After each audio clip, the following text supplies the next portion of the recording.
క్రికెటర్ల కిట్లు దాచేసి డబ్బులు డిమాండ్ చేసిన డ్రైవర్ భలే స్టోరీ గురు. ఏదైనా దేశంలో క్రికెటర్లు అంటే అభిమానులకు ఎంతో గౌరవం, ప్రేమ ఉంటాయి. అలాగే బంగ్లాదేశ్లో కూడా. అయితే ఒకే క్రికెట్ అభిమానులతో పాటు మిగిలిన వారికి కూడా వాళ్ళ ఆటగాళ్ళు అంటే లెక్కలేనంత అభిమానం ఉంటుంది. అది ఎంతలా అంటే వారి క్రికెట్ కిట్లు దాచిపెట్టేసి డబ్బులు చెల్లించమని డిమాండ్ చేసినంత.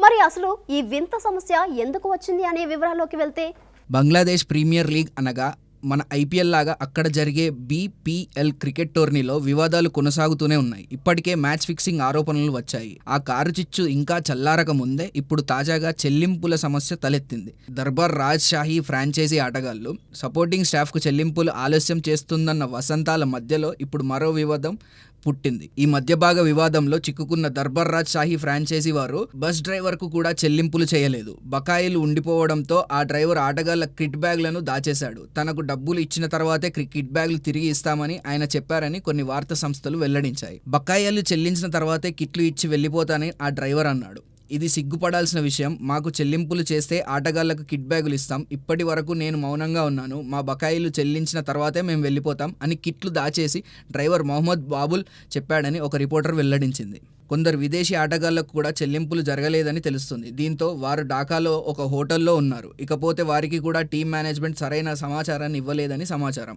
ఈ సీజన్లో దర్బార్ రాజ్షాహీ జట్టు ఇప్పటికే ఎలిమినేట్ అయిపోయింది. అయినప్పటికీ Mohammad Haris, Aftab Alam, Mark Dale, Ryan Burl వంటి ప్లేయర్లు ఇప్పటికీ తమ చెల్లింపుల కోసం ఎదురు చూస్తున్నారు. కొందరు ప్లేయర్లకు పావు భాగం చెల్లించగా మరికొందరికి ఏమీ ఇవ్వలేదని తెలుస్తుంది. చెల్లింపుల సమస్యతో ఆటగాళ్లకు దర్బార్ రాజ్షాహీ మేనేజ్మెంట్ పై ఆగ్రహం వ్యక్తం చేస్తున్నారు. కనీసం స్పష్టత కూడా ఇవ్వకుండా చిక్కుల్లో పెడుతున్నారని ఆరోపిస్తున్నారు. కొందరు బంగ్లాదేశీ ఆటగాళ్లు ఈ ఫ్రాంచైజీపై గుర్రుగా విదేశీ ఆటగాళ్లు చెల్లింపులు లేకుండా తమ దేశాలకు వెళ్లేందుకు సిద్ధమయ్యారు. బంగ్లాదేశ్ క్రికెట్ బోర్డు ఈ జట్టు వ్యవహారాలపై విచారణ జరుపుతుంది.